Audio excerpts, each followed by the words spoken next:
Good afternoon, and thank you for coming to today's MWI speaker event with Dr. James Giordano. Dr. Giordano is a professor in the Department of Neurology and Biochemistry, chief of the Neuroethics Studies Program of the Pellegrino Center for Clinic Bioethics, and co-director of the O'Neill Pellegrino Program in Brain Science and Global Health Law and Policy at Georgetown University Medical Center. As well, Dr. Giordano currently serves as an appointed member of the United States Department of Health and Human Services Secretary Advisory Council on Human Research Protections. He is a researcher and task leader of the European Union Human Brain Project and has served as an appointed member of the Neuroethics Legal and Social Issues Advisory Panel of the Defense Advanced Research Projects Agency, DARPA, and Senior Advisory Fellow of the Strategic Multilayer Assessment Branch of the Joint Staff of the Pentagon. It's quite a bit. In his spare time, he has authored over 260 publications in neuroscience and neuroethics, 7 books, and 13 government white papers on neurotechnology, ethics, and biosecurity, and is an editor-in-chief of the International Journal of Philosophy, Ethics, and Humanities in Medicine. Dr. Giordano, thank you for joining us today. Thank you very much. No. Don't applaud now. Wait till the end because the performance pressure is much too severe if you do that. And my thought is you're probably not going to applaud at the end, but what I'm going to hear is the slamming shut of your sphincters with fear. That's good. That's been successful. It's a pleasure to be here. It's a real honor to be here. Is that Yoshi in the audience? Hello. No PDAs, but I do want you to come up and say hello. Your mother says hello. Everybody has a mother, and I know hers. So what we're here to talk about today is the fact that the brain is and will be the 21st century battlescape in many ways. End of story. We could stop it there and I could let you go back to your respective units and think about that for a while, but I'm here to tell you absolutely, as much as there's a big old Tyrolean nose on this face, that you will encounter some form of neurocognitive science that has been weaponized not only in your military career, but in your personal and professional lives, irrespective of whether those two things coincide or not. So the idea of the brain as the battlescape is very important. And more importantly is this other acronym that's up there, which is WMD squared. Please get used to this because this is going to be part of the idea of irregular warfare and ongoing military innovation in your careers. Weapons of mass destruction and disruption. Disruption and influence will be the key to creating peer capabilities and asymmetrical engagements. Let me say it again. It will be the key to creating peer capability and asymmetrical relations and engagements. If we talk about what brain science is, let me just give you a little bit of brief background on this field that is now called neuroscience. As a titular field, as a named field, neuroscience has only been in existence for 40 years. I know that because I've been a neuroscientist for about 38 of those 40 years. When I first applied to get into a program in neuroscience, there were only 4 neuroscience programs in the continental United States, 4. Right now, at this particular point, there are well over 200 dedicated university and collegiate programs, several programs at the junior college level, several programs at the high school level, and many, many dozens of independent think tanks and philanthropic organizations solely devoted to brain sciences. That's just here in the United States. Furthermore, what becomes critically important for you to understand is that brain science is not just a United States enterprise or effort, nor is it singularly an effort of the United States allies worldwide. Increasingly, it is becoming an international, multinational, global, and independently exercised event and endeavor, which increases the capability of the brain sciences to develop not only new theories, but ever more sophisticated tools. I like this slide a lot because what it presents for you, ladies and gentlemen, is a century-long history of brain science, even before it was called neuroscience. Look, let's face it, for as long as human beings were looking in some reflective pool and recognized that the thing looking back at them was themselves, there was some interest in what makes me, what makes me think, what makes me feel, what makes me behave the way I do and you behave and think the way you do. What is my sense of self? Do I have free will, and what is the nature of that, and how can we affect that in a variety of ways that go from the non-kinetic all the way to the kinetic? If we take centenary jumps into the era of the Enlightenment, we can see the great thinkers that came before and during the Enlightenment, inclusive but not limited to people like René Descartes, pondered the idea of what that means. Cogito, ergo sum. I think, therefore I am. The inverse of the statement that in many cases was implicit but now becomes ever more explicit is what makes me think.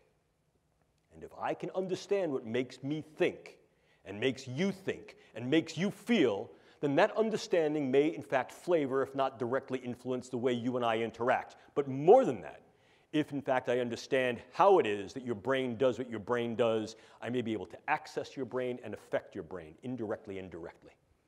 And what this allows us to do is to create tremendous potential and possibility and probability, potential, possibility, and probability of what the brain sciences can do and will do. Remember these three letters, A, and A. Keep them as your viable mantra for the duration of this course, today, and throughout your professional careers and each and all of the opportunities that you have to interface and try to understand the power that the brain and cognitive sciences can yield. A, the ability to assess the brain and its functions. A, the ability to access the brain on a variety of levels, from the subcellular all the way to the social. And A, the ability to affect the brains and the individuals in which those brains are embodied and the ecologies in which those individuals enact, engage, encounter, from the level of the individual to the group, to the community, to the populational. Look at the power that understanding tools and techniques of the brain sciences afford. It's there before you on the screen. Obviously, if in fact this gives me some insight to the way people interact, inclusive of the way they may interact in bellicose, aggressive, violent, and volatile ways, and it also confers upon me certain powers to be able to influence that, alter that, change that, mitigate that, then clearly I'm able to use the brain sciences, as we have tried repeatedly in the past, to influence the postures and capabilities not only of our own individuals who are engaged in warfare, intelligence, and national security operations, but those who seek to threaten us. In other words, we can utilize these things in national security, intelligence, and defense. Please look at the timeline.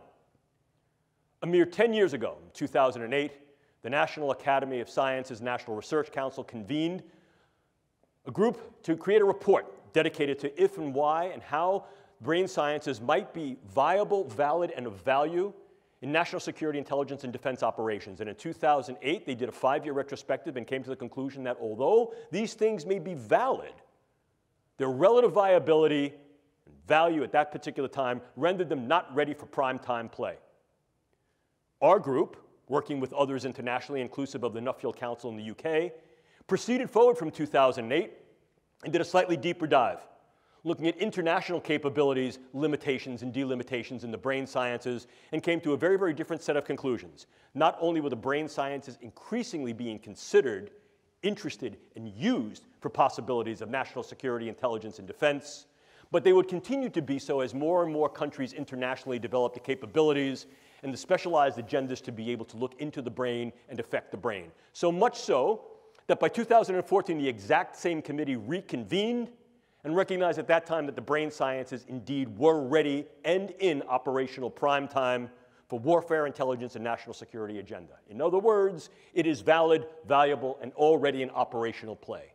The brain is the current and future battle space, or at least one that can be leveraged in those ways to be able to create tremendous effect with fairly little investment of engagement. In other words, what it allows us to do is assess the brain, access the brain, and affect the brain. I'll unapologetically repeat myself throughout this lecture to drive home this point with regard to these capabilities, because each and all have gravitas importance and operational leverageability. That said, what are these techniques and technologies that have rendered this capability and, if you will, geopolitical, military, and social power? Well, I have them here before you. Generalization, we could parse them down into two discrete domains. First, the assessment neurotechnologies that do exactly as the name would imply. They are based upon various tools that we can use to assess those structures and functions of the brain that may be involved in those processes of cognition, emotion, and behaviors. Humans are tool users. Rarely, however, do we turn over a rock, look around a corner, or peer under the bed just to know what's under there. We use, at very, very least, the knowledge we have gained from turning the rock over and looking under the bed or around the corner. And very often, those things that we find under the rock, under the bed, or around the corner become tools for us to use in a variety of other engagements. Brain science, like any other science and technology, is no different. Earlier in the day at lunch, Major and I had a conversation about the viability of different types of research. Science for science's sake. Science just to know because that's where your interests lie. Oh, look, I've been an academic for well over 4 decades, And I can tell you that that kind of research is wonderful. But when that research is generated for a purpose and when it's funded and when that purpose deals with those things that are near and dear to the health, survivability, flourishing, and protection of kith and kin, then that research is operational research that has an end goal of use. This is what this is about. It's not just a question of trying to figure out what makes the brain tick in the way it's built.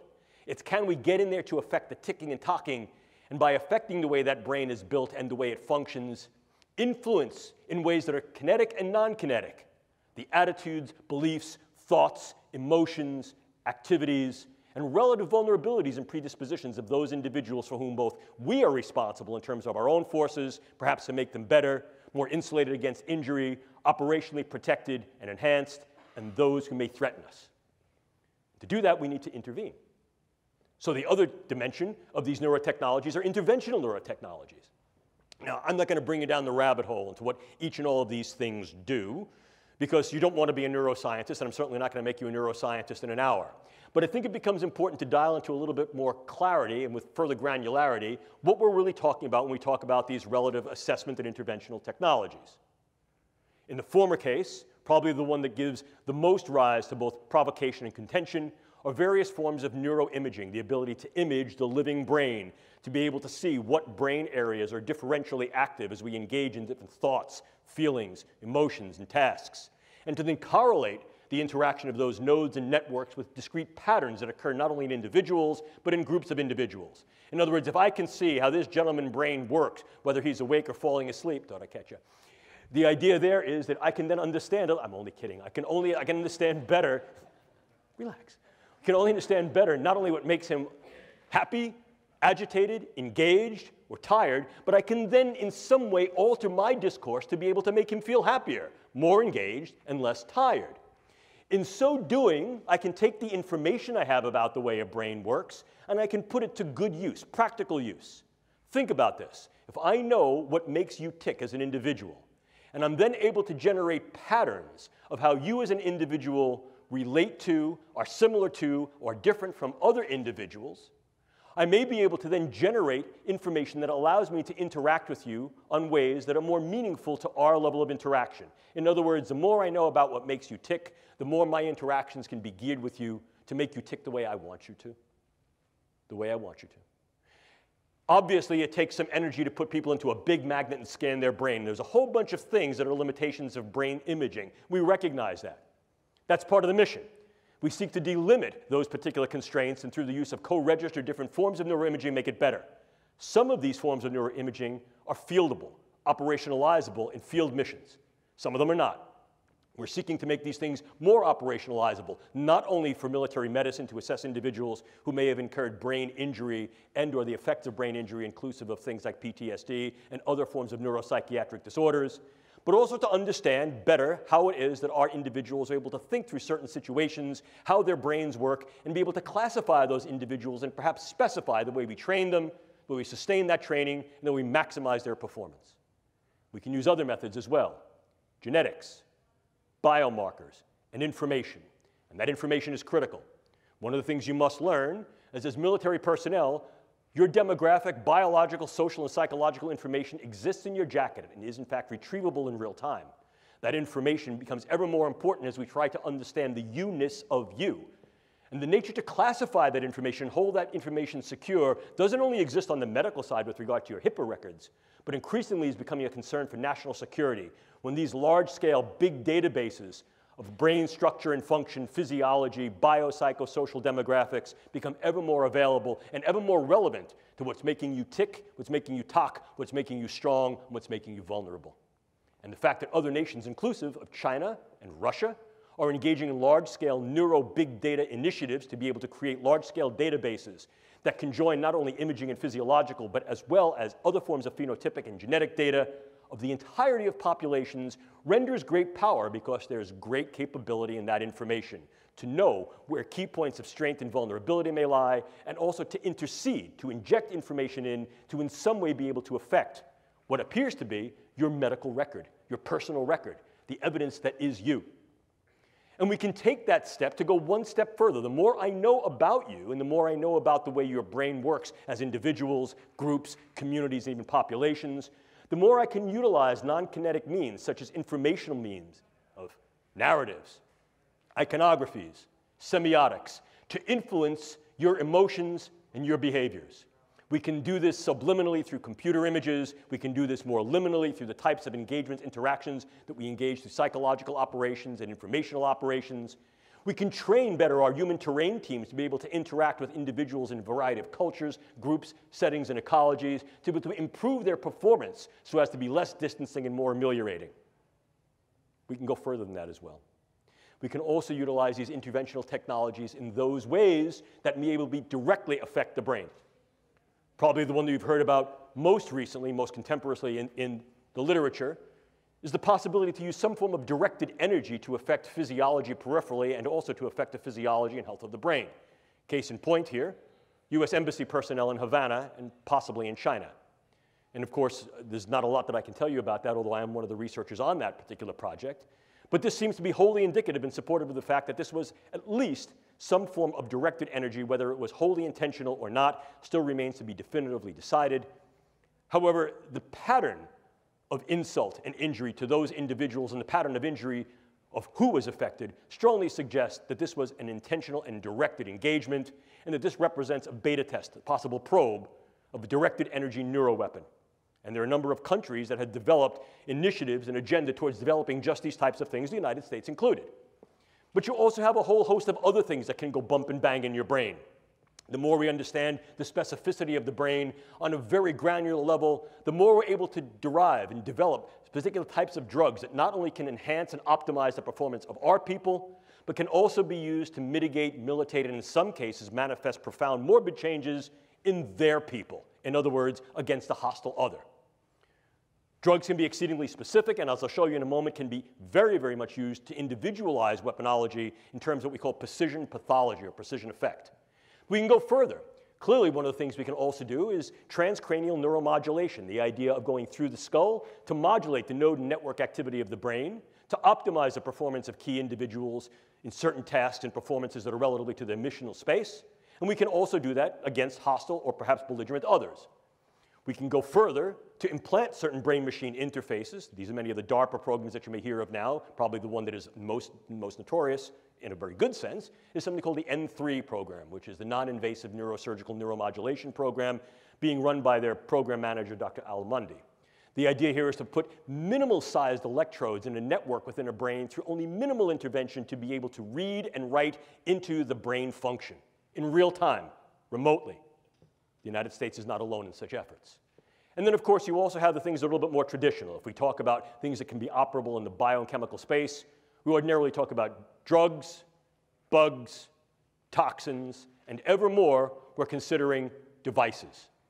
At the last Biological Toxins and Weapons Convention, the RevCon, it was then raised by the Australia group that we need to be a little bit more salient in our attention to those possible neurotechnological devices that may be able to be weaponized.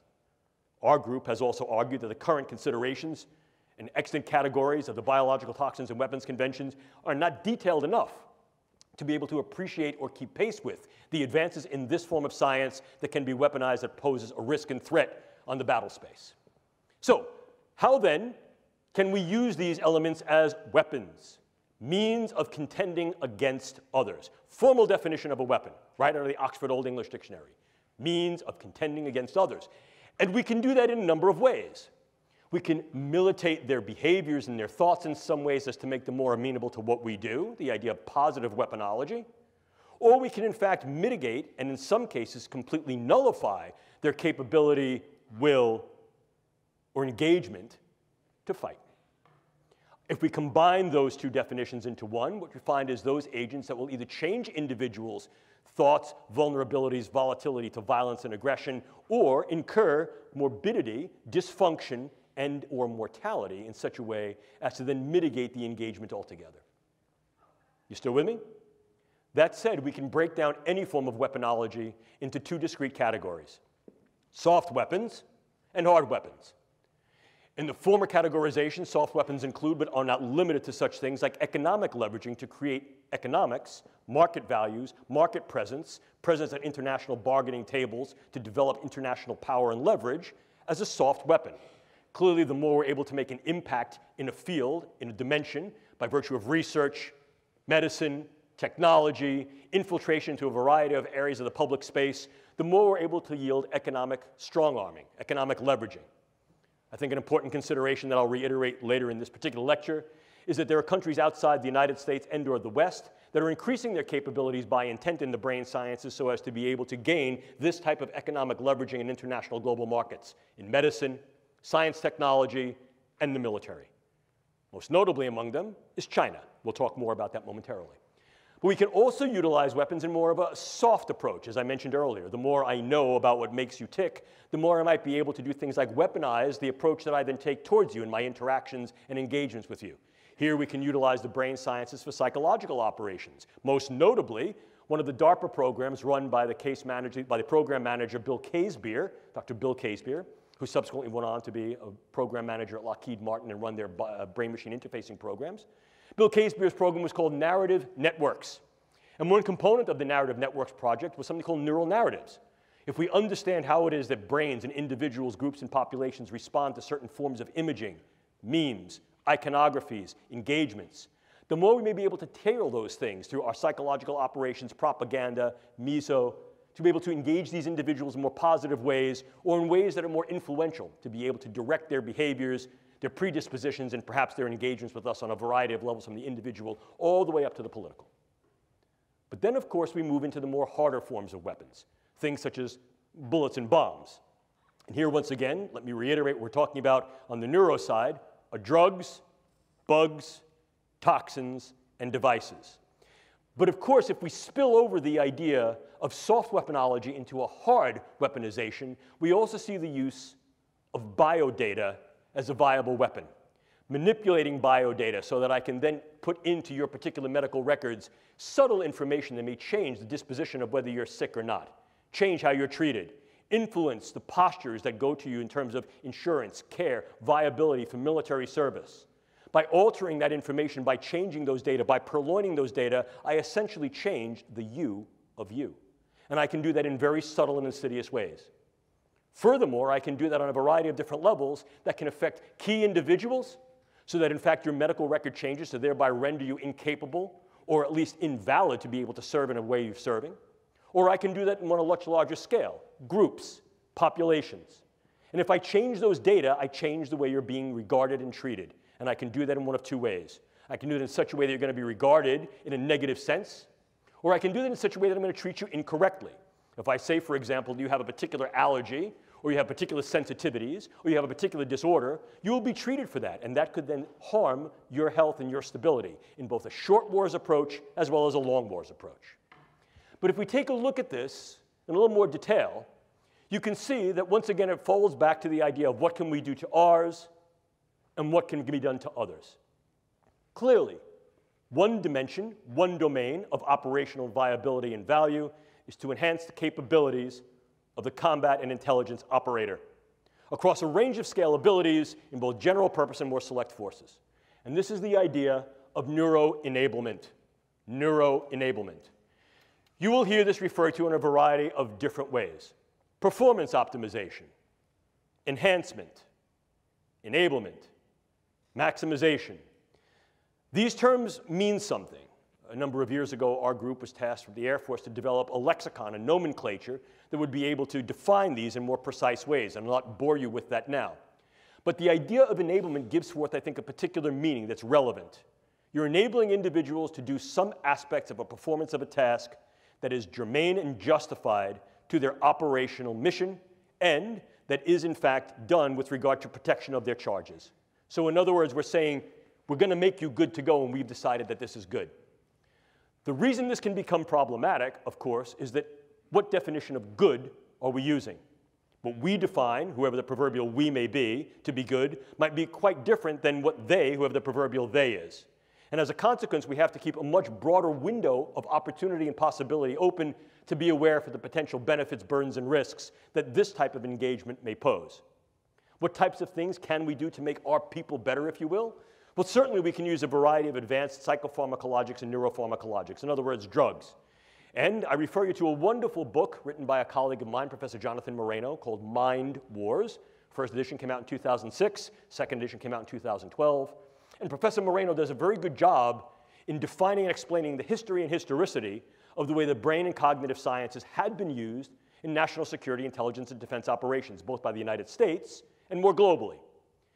And what we see is that this is certainly not a new event. We can look back into antiquity and see that there have been attempts to try to maximize the performance, capability, sustainability, and protection of those individuals who are operational warfighters, literally from ancient Rome and Greece all the way to the 20th and now 21st century. It's the tools and techniques based upon the understanding and depth that we have that increases the granularity and specificity of effect and increases sophistication and gravitas of outcome. The more we know about the brain, the more we can develop ever more selective agents to affect the structures and functions of the brain in cognition, emotion, and actions, and the more we can do so in a way that's more like sharpshooting rather than buckshotting. But irrespectively, drugs can be somewhat dirty. What I mean by that is they can have a host of adverse effects, some of them side effects, some of them direct effects. And very often what we'll find is that unless we're able to deliver the drugs directly to a particular site in the brain or elsewhere in the nervous system, they can have heterogeneity of effects throughout the body. And that can lead us to some undesirable outcomes. But we don't need to be limited to drugs. No, no, no. We can also use a variety of computational brain-machine interfaces that are both closed and open loop. And these include things like transcranial magnetic and electrical stimulation, stimulating the vagus nerve transdermally, or if you wanted to get somewhat more invasive but certainly more specific, brain-machine interfaces by virtue of deep brain and superficial brain implants. And I shall tell you that one of the leading projects in developing state-of-the-art brain implants is a DARPA-funded project aimed at the medical side for the treatment of neurological and neuropsychiatric spectrum disorders. And this program is called SubNets, Systems-Based Neurotechnologies for Emerging Therapies. But what you also need to appreciate is that that DARPA program, like any program that is oriented towards engaging brain function to then alter those functions in certain ways, directional ways, can be harnessed for what's called dual use. Medical purposes that are then depurposed to medicine and used for other agenda, inclusive of warfighter enablement and enhancement. Furthermore, we understand that there are a number of nations outside the United States, some of whom are allied, others that are at least competitive, if not combative, that are engaged in these types of programs looking at the capability for transcranial and deep intracranial modulation of brain function to improve the functional performance of military and intelligence operators across a range of viable missional tasks. We are not alone in these pursuits, and I think that's something that needs to be appreciated. But it's not just a question of what we can do to our own, because very often in raising these questions, we tend to, what I call, err on the side of moral probity, and we recognize that there are particular limitations, limits, boundaries, thresholds that cannot and perhaps should not be crossed in terms of what we can do. And if we intend to cross them, we only cross them with consent, and that consent is highly contingent upon the necessity of a continuity of research and clinical care, understanding what happens to the individual once they've been enabled and enhanced, and what may happen when they're no longer enabled and enhanced. In other words, more colloquially, when Superman goes back to being Clark Kent, what happens to Clark becomes the burden and obligation of our responsibility. However, those ethics are not homogeneous on the world stage. And the idea of pushing the envelope of what can be done to the combat, warfighter, and intelligence operator, and perhaps more broadly to those individuals who may oppose particular regimes and or may be military fighters against your own regime, is very often bounded by, and in some cases deconstricted by philosophies, cultures, and ethics of those individuals who may be competitive, if not combative to us. So in other words, this can also be weaponized against others. And this is where we get into the idea of novel neuroweapons. Once again, this is not necessarily new, but the momentum of this dimension of the field has accelerated as a consequence of increased understanding of the brain and increased capability to develop tools and techniques to access and affect the brain. So what are we seeing here? Well, take a look. We see in-close neuropharmaceuticals and organic toxins. What's new about this is the in-close nature of this. Increasingly, we're not seeing these things as weapons of mass destruction against gross aspects of the population, although certainly many neuroweapons such as sarin gas and VX and other forms of neurotoxic agents can be leveraged against large groups of people, but that's messy. More specifically, perhaps, might be targeting individuals on a level that allows either direct attribution or covert engagement with non-attribution. Let me give you an example of what I mean. So this gentleman is the leader of some group, a political group, a social group, a combative group, and under the veil of a white flag, he and I are now to have some kind of a caucus, a meeting. And during that meeting, what I do is I lace the rim of his drink, or his pen, or his seat, or something in his immediate environment with very, very low-dose drug or toxins that are going to affect his stability. They may affect the way his brain works, and as a consequence of that, they can affect the functions of his brain, his thought patterns, his relative emotionality, and the behaviors that go along with that. One of two things might happen. He might be completely incapacitated as a consequence of this, or he may change his level of capacity and engagement so that he went into the meeting thinking, I hate this guy's my enemy. He walks out of the meeting going, I love this guy's great. Now what could happen? If in fact this is a gentleman who has charismatic, financial, elected, or dictatorial power, it may be that his followers will then follow him blindly. He came into the meeting as a leader of those followers who were bellicose, who were volatile, who were violent and aggressive. He comes out of the meeting and he tells them to change their behaviors, and they do. Or I could sever the trust. By now, he leaves this meeting, he's espousing a very different philosophical stance and orientation, and his followers no longer adhere to his precepts, his tenets, or his lead, and I fractured the relative arrangement of trust, engagement, capability that he fostered, leaving that population disrupted and vulnerable to intervention, to a coup d'etat, to a junta, to some type of insertive reassumption of leadership. You see how this can work? Furthermore, I can use this very tactically. Some of these agents allow me to assemble the agent on site and not have to stockpile it, which allows me to take the components of this agent into and out of a country relatively covertly, target a specific individual, change or eliminate that individual with very little attribution and trace, and be able to leave prior to any attribution. Think Novichok. Or I could assemble very small quantities of this that would then allow a specific intervention, characteristically in a place that would not allow such an intervention. Think of the use of a derivative of Vx in an airport. But I could do more than that. I could also incur much broader type of ripple effects. And one of the ways I could also do that is with what's called high morbidity neuromicrobiologic agents. It's a real fancy way of saying neurobugs. But high morbidity neurobugs. I may not want to kill a lot of people. In fact, arguably, I may assume what is sometimes referred to as the Sailor-Malin mantra. For those of you who may be fans or students of military history, you may remember that Sailor-Malin, Wing Commander Sailor-Malin, was a South African who flew with the Royal Air Force during the Second World War. And he became well known during the Battle of Britain for shooting up German airplanes but letting them limp home, particularly bomber aircraft. And they would ask Sailor-Malin, oh, Wing Commander, why didn't you shoot that plane down? And his adage was simple. Better to have that plane return home with wounded crew who are spitting up their lungs, one dead crewman that they had to attend to and therefore divert their missional capability while in flight, than shoot them down. Because the psychological effect will be rippling and devastating. This is sometimes referred to as the Malin effect. What can I do? I can use a particular bug that I may be able to now modify through the use of gene editing technique that is ubiquitously available and fairly easy to use to take a bug that was previously relatively benign and non-pathogenic and make that bug virulent, pathogenic, dangerous. And then what could I do? I could introduce that bug in key sites. Des Moines, Seattle, Tampa, Newark, Houston. I'd get a few people sick. I'd do it on an airplane, do it at an airport, do it at a sporting event, do it on Black Friday. And then what I would do is I would take credit for that, but I'd want to make sure that at least part of the symptomatic constellation was not only neurological, was profoundly psychological. Agitation, debilitation, sweating, stomach problems, sleeplessness, cardiac problems, things that are what we call top-down neurological in their effect, brain to body and body to brain in the bottom-up cascade. Then what I would do is I would get on the internet, and I would put out over the internet, I did it. Oh yes, I'm that dangerous G group that you should all be afraid of. And in fact, this is far more ubiquitous than I let on. These are only the first cases.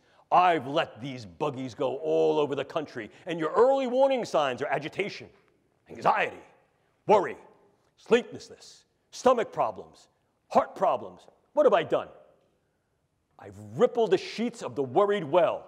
At first blush, I get every hypochondriac running to their physician, but at second and third blush, I get those individuals who begin to become worried that they may have been exposed to this, that their children may have been exposed to this, that their loved ones, their kin, their kith may have been exposed to this.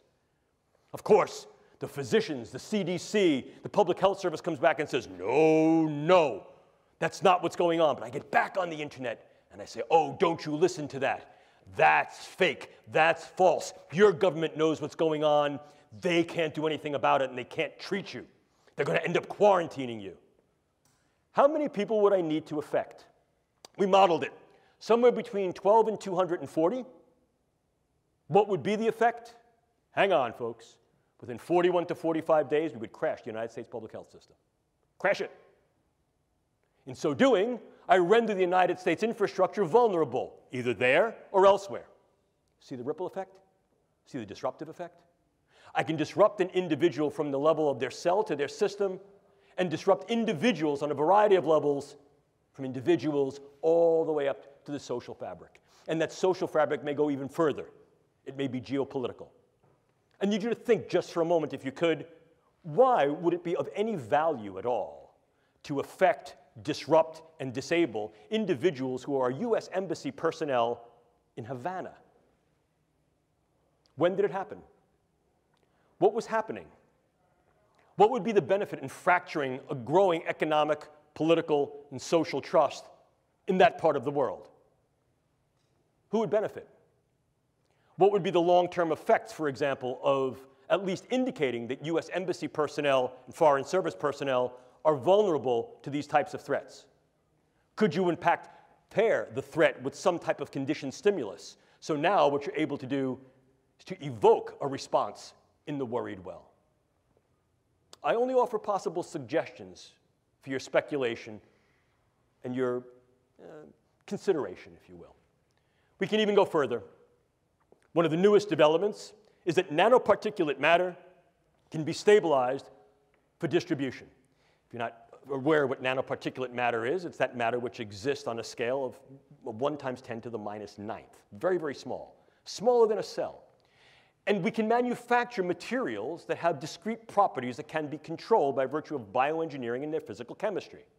To auto-aggregate, to be able to aggregate in particular areas based upon their biological and or chemical sensitivity. But now we go one step further. Most recently, just a few weeks ago, it was announced that you could then aerosolize nanomaterials. And go one step further, I can create small robotic units, controllable robotic units at the nanoscale, and that these too can be aerosolized to create a nanoswarm of biopenetrable materials that you cannot see, that can penetrate all but the most robust biochemical filters, that are able to integrate themselves through a variety of membranes, mucous membranes, and wherever, mouth, nose, ears, eyes, can be then uptaken into the vascular system to create clumping, can affect the vascular system of the brain, or can directly diffuse into the brain space, and these can be weaponized.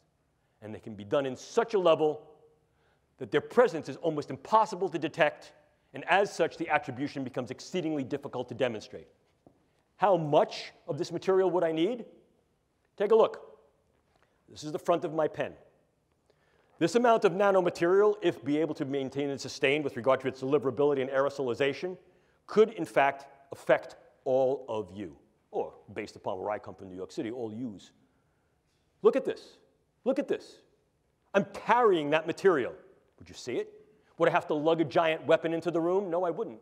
And what if, in fact, I utilized some form of an unmanned aerial device or unmanned ground device as a delivery vehicle?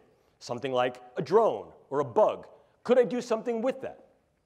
But let's keep going. Could I also utilize a whole host of devices to be able to affect individuals close in, for example, during interrogations, during social engagements, during human terrain team engagements, or more remotely, in a room, in a theater, in an airplane, in a bus, in a store, in a mall?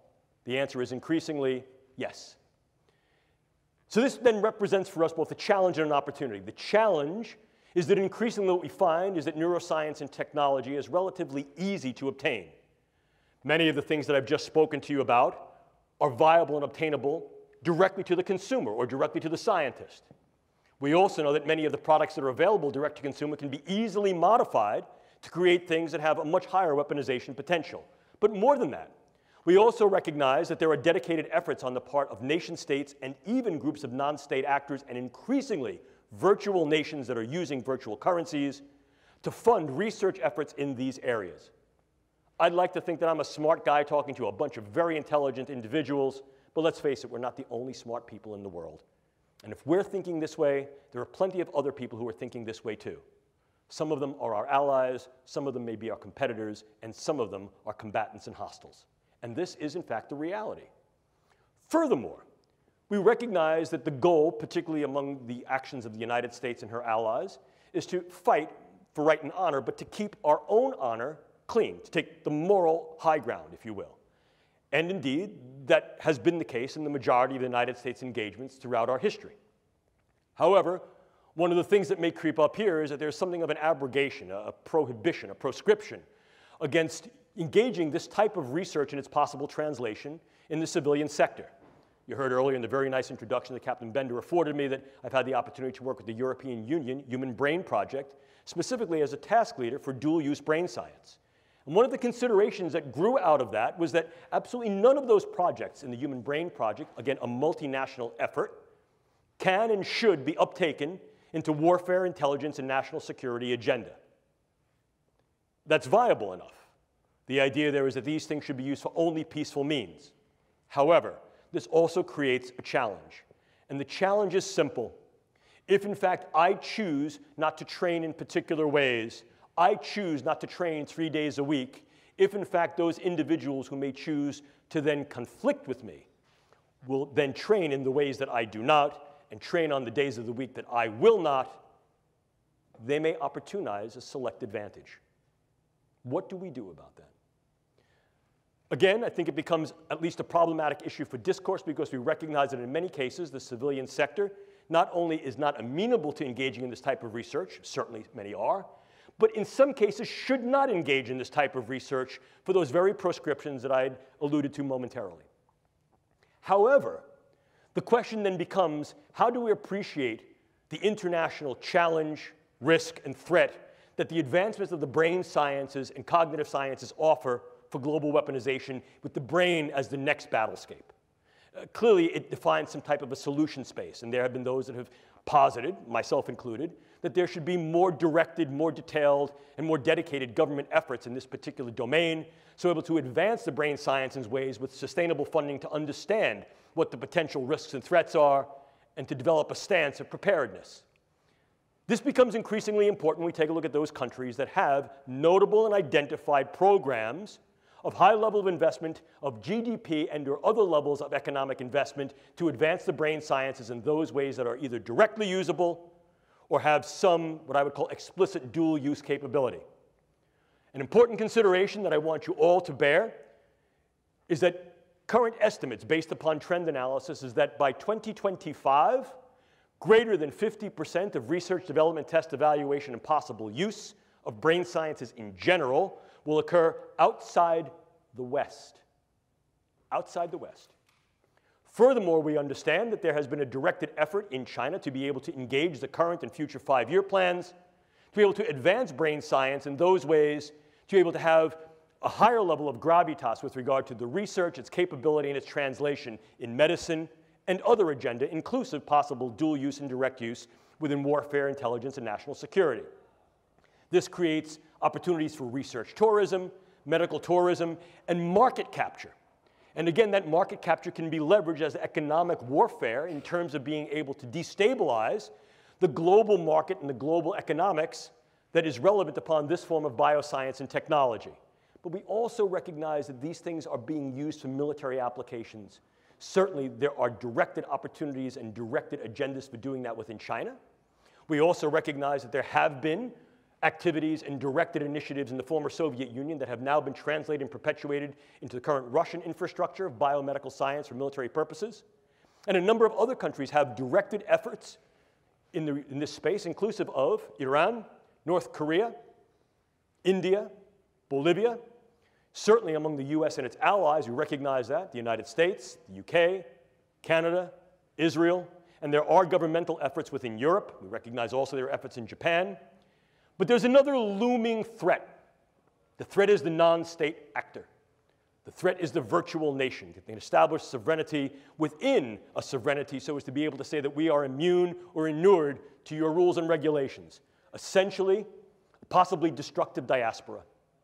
And increasingly what we're seeing is the use of Bitcoin currencies and the like allow the finances of these types of things to be sustained in ways that were heretofore economically unimaginable, if not incapable. So as a consequence, what we're recognizing is that the threat parameters, the risk parameters, as well as the challenge and opportunity parameters are growing.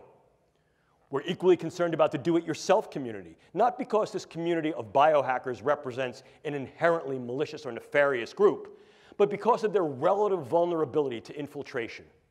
And we recognize that to such an extent that at present, the Federal Bureau of Investigation in this country has dedicated ongoing efforts to try to maintain continued communication, interaction, and engagement with this community so as to be able to better surveil their relative vulnerability to purloinment, infiltration, manipulation, and misuse.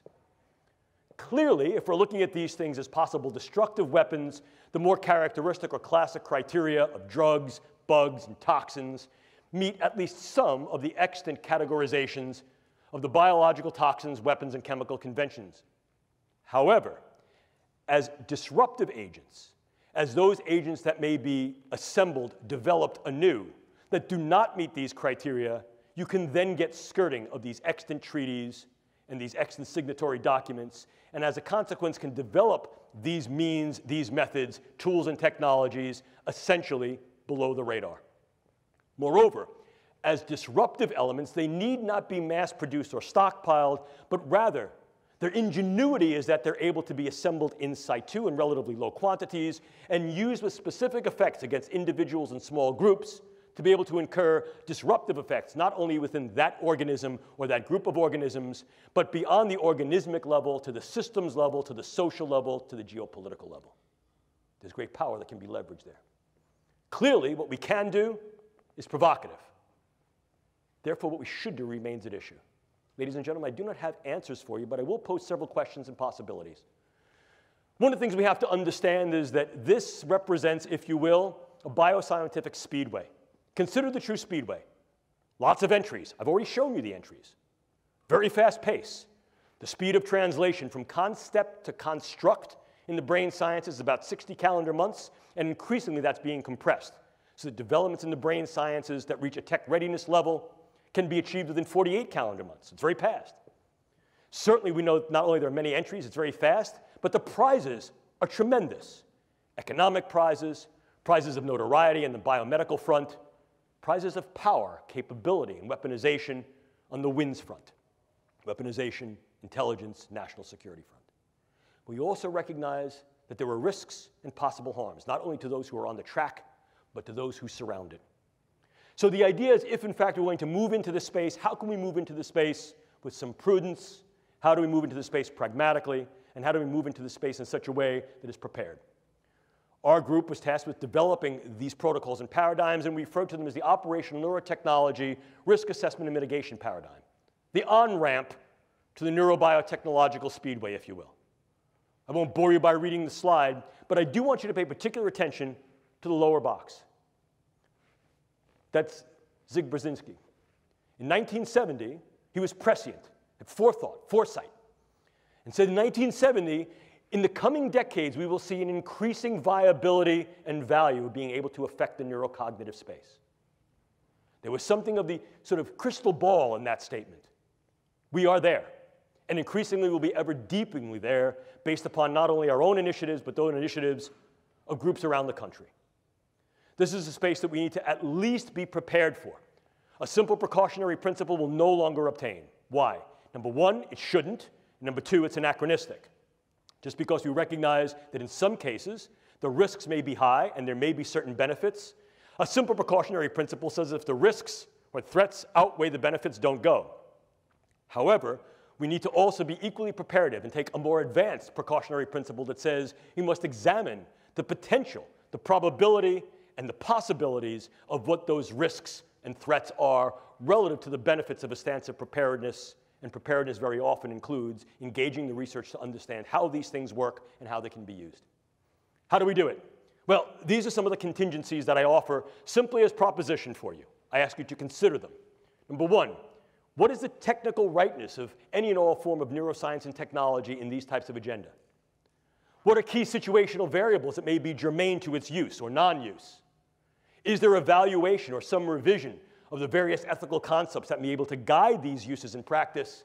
And might we need to develop, in some cases, new frameworks, new foundations of ethics that are more applicable, given the fact that the science and technology may be running at a speed to which our ethics and policies may not yet be apace?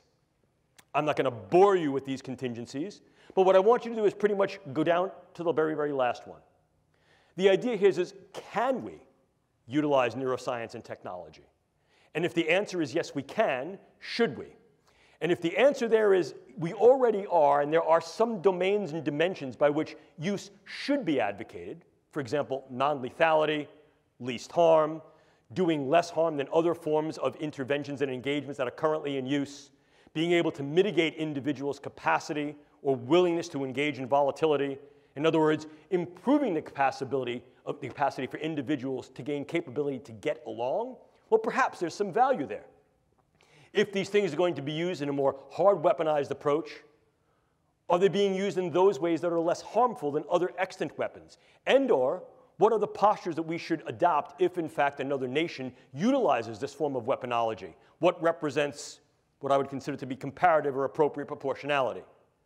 And ultimately, if, in fact, we're going to move into this space, and I think we are moving into this space realistically, not only now, but ever more in the future, we have the obligation and responsibility to assess whether or not the contingencies for consent to treat our own people are in place. In other words, if there are things we're going to do to optimize the performance and capabilities of our own personnel, and if there are things that are being done on the world stage, inclusive perhaps by us and our allies, that could mitigate, affect, or manifest change in other personnel, are we prepared to accept those responsibilities?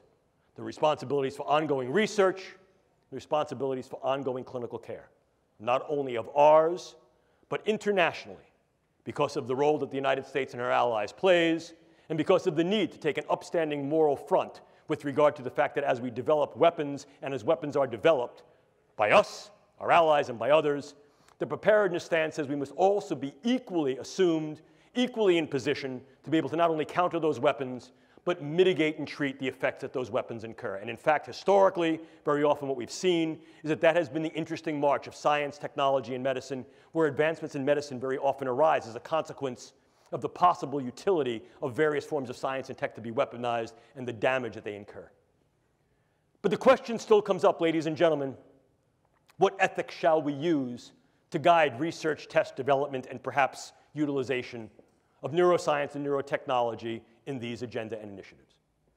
Clearly, here in the United States, as with any open society, our military has relative transparency to the polis for our intents, our goals, and our operations. Absolutely, certain things are held confidential and classified.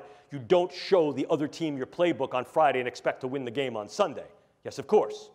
And information we may understand about what they're doing by virtue of our deep and our intermediate surveillance may also be kept close to the chest, if you will. But the transparency of military intent, operations, goals, and interventions here in the United States has been paramount to the nature and fabric of our infrastructure, our politics, and our government. And the same is true for our allies. So at least part of this needs to be at least relevant to, afforded by, and guided through civilian ethics. Why? Because in many cases, it is the civilian institutions that to date have been involved in at least some of the research and development that can be uptaken into dual or direct use agendas. And as such, these things are subject to, and I think validly subject to, civilian ethics of science and technology or biomedical ethics.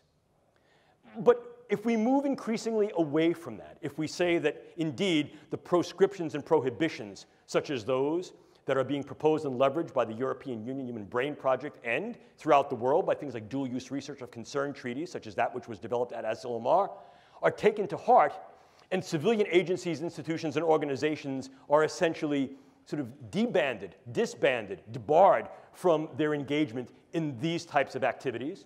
Who then will uptake the torch? Increasingly, there's been some interest, consideration, and real discussion as to reinvestment in government agencies and government-sponsored agencies that are specifically and explicitly dedicated to these pursuits. So to avoid any confusion what the intent is, and to also avoid any confusion as to who's doing what. We don't want to get another scenario, such as we do with Robert Oppenheimer looking at the first test of the atomic bomb and going, "What have I done? I am death." Dr. Oppenheimer, what did you think you were doing? We don't want to have those confusions. We want to make sure that, in fact, those who engage the brain sciences for biomedical purposes of wellness, lifestyle, and enhancing the human condition are not necessarily confused with those who may then uptake these things into WIN's agenda.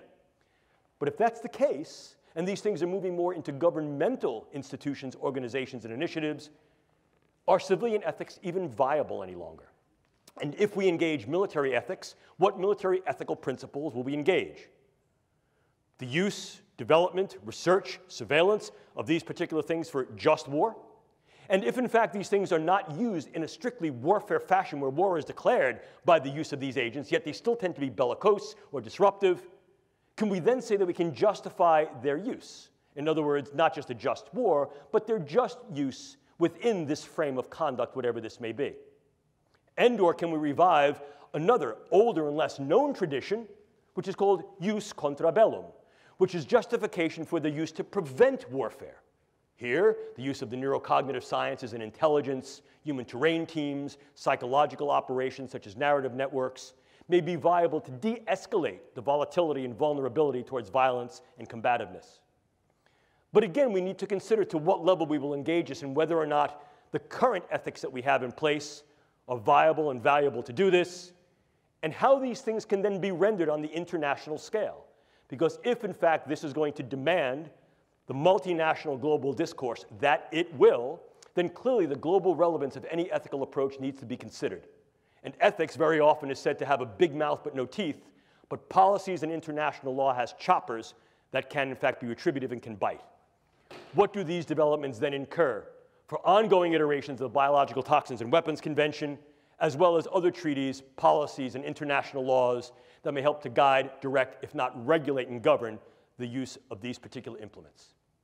So the situation we're faced with, ladies and gentlemen, is as follows.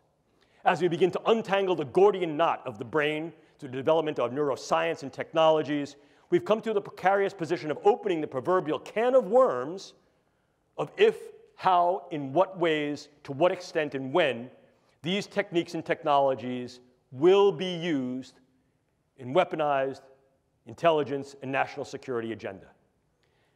I submit to you, ladies and gentlemen, that can has already been opened.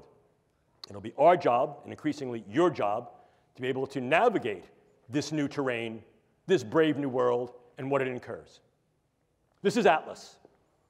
And the idea of Atlas was that Atlas balanced the integrity and well-being of the world upon his shoulders. I disagree. Atlas of the 21st century, as you see here, balances the world upon her head. What we know about the brain, what we're able to do with the brain, and of all those organisms that are embodied and have one that exist in their various environments, cultures, and ecologies. Because the brain sciences and its technologies confer tremendous capability of knowledge, intervention. With tremendous capability comes tremendous power. And with tremendous power comes great responsibility. Look, that phrase is good enough for Spider-Man, certainly was good enough for Goethe and Nietzsche, certainly good enough for me, and I hand that off to you. Because, ladies and gentlemen, as I started this, neuroscience puts the brain at our fingertips. Whether that's to help, to heal, or to harm, is simply the effect of the human condition and how we put this to play. You will, in your professional careers and your personal lives, see the brain sciences ever more infiltrated and integrated, not only into the battle space, but to the bedside, to the boardroom, and beyond. They will be a part of your realistic lives in the way we engage each other, regard each other, treat each other, interact, and perhaps enter into combat. Understanding the brain sciences and their power will become one of your obligate responsibilities, not only as military officers, but as civilians of the 21st century global space. I like to end a lecture like this usually by giving you a little personal story.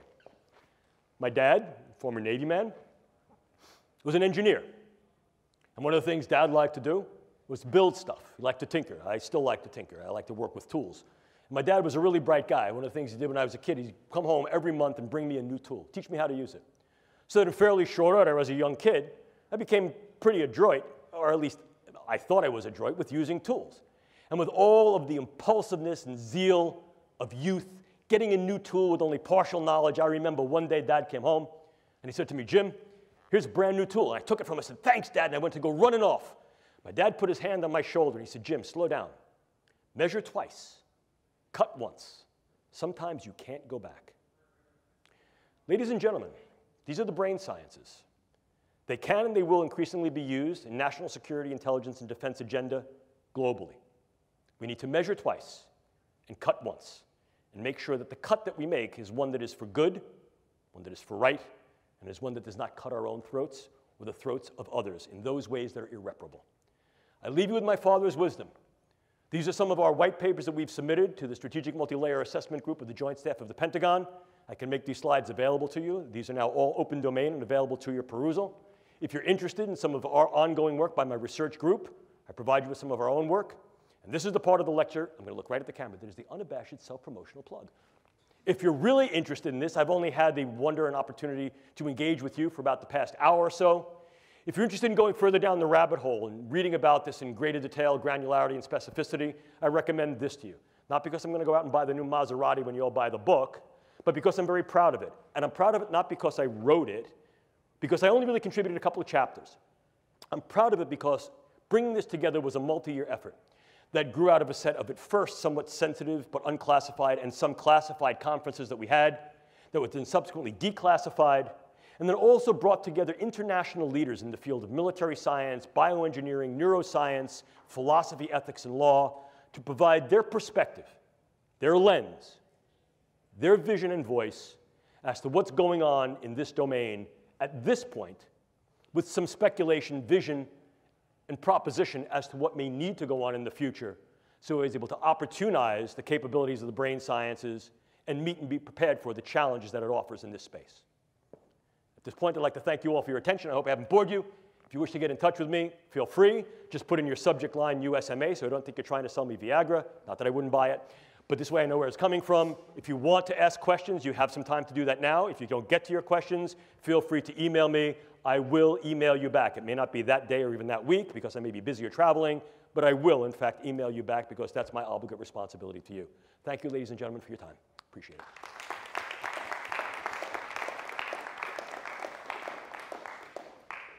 If you guys have any questions, we have about 5-10 minutes. Yes, sir. It's not really a military question. I'm just curious what you think of Michael Pollan's new book and the role of psychedelics in society. Oh, yeah. Well, so there have been a number of different books. So the new book there is that the idea psychedelic drugs had some bad research, and of course some of that bad research was not only procedurally bad, it was based upon the font of knowledge we had at the time. Having engaged in psychedelic research, well, maybe some. Having engaged in psychedelic research, one of my first projects actually was looking at methylene dioxymethamphetamine ecstasy under a United States Navy grant for the possibility of weaponizing ecstasy as a volatile agent, as a viable agent, particularly against submariners. So the understanding that the psychedelics could in fact be used in a variety of different ways, inclusive of weaponization, is not new. We look back to the older projects such as MK Ultra, Mind Control Ultra, which utilized lysergic acid diethylamide and psilocybin to be able to alter the cognitions, emotions, and behaviors of individuals to see if that could be leveraged not only against our own people, but against others, sort of the whole brainwashing, mind-changing effect.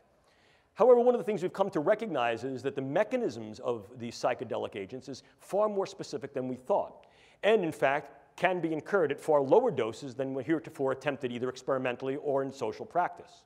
So there's a regenerated interest, a revivified interest in re-examining the mechanisms and effect of these psychedelic compounds, inclusive of lysergic acid diethylamide, psilocybin, dimethyltryptamine, as well as some that are sort of like borderline on what might be considered a psychedelic, such as the affiliative drugs like MDMA, at microdoses or sort of intermediate microdoses not only to treat individuals who've had particularly neuropsychiatric spectrum disorders, and there's a growing body of research that would suggest that even one-time administration of a therapeutic dose of LSD or psilocybin and/or MDMA may have very profound therapeutic effects against certain forms of PTSD, intractable depression, and beyond the military framework, even certain forms of psychosis. We also recognize that these things may be useful in treating forms of TBI, treating other forms of psychiatric and neuropsychiatric disorders, and may also be viable as performance enhancers, particularly if given in a very specific regimen at a very controlled dosimetry. So to think like so many other things, the more we're learning about the brain suggests to us not only what we know, but what we didn't know, some of the errors in our previous ways of experimentation and empiricism, and that allows us to revisit these things under a newer and I think more granular perspective that I think may demonstrate certain benefits, as well as giving rise to concern about certain burdens and risks. So I think that it certainly warrants continued research, and I think that we need to be cautious in how we interpret that research and its translational effect, but I think there's great benefit to be gained there. Did I answer your question? Other questions? Yes, sir. So I had a similar question. So in regards to the neuron enablement of the warfighter or intel operator, do you think one day the military will change its stance towards legalizing the use of pharmaceuticals or nootropics such as modafinil or Adderall to... Yes. Yes. In fact, I can tell you some ongoing research that's being done now by the Air Force Research Laboratory that's looking not only at the comparative use of what's called nootropic agents, as you said, modafinil and some of the newer ones. They've been around for a while, but they're sort of new with regard to the light of their potential utility. Some of those drugs like as piracetam, pramiracetam, oxiracetam, these have been around for a long time, but now we're understanding their mechanisms a little bit better, and we're recognizing how we may be able to use them in concert with other agents, inclusive of something like caffeine, and or how we can also utilize these agents at lower doses that are much more safer dose, that can also then be co-potentiated through the use of various devices. Here, we're talking about the transcranial devices such as transcranial magnetic stimulation and transcranial electrical stimulation. And if you're interested in some of this work, I refer you to a colleague of mine who's at Air Force. He's a Wright Pat, and his name is Andy McKinley. Just look up some of Dr. McKinley's work in this area. It's stellar. It's leading edge. And the Air Force Office of Scientific Research is funding a number of different projects that are looking at exactly this mechanism. Can we engage certain brain substrates, nodes, and networks through the use of new pharmaceuticals or older pharmaceuticals that are redosed or pharmaceutically delivered in different ways to be able to maximize key aspects of the processes of those neural functions that are operative in key tasks for the intelligence operator or warfighter? And in so doing, can we then take a slightly different stance on our postures towards the viability and value of these drugs under controlled circumstances for the warfighter or intelligence operator? And I think that's the general idea. Okay? Did I answer your question? Cool. Other questions? Going once, going twice. Thank you all.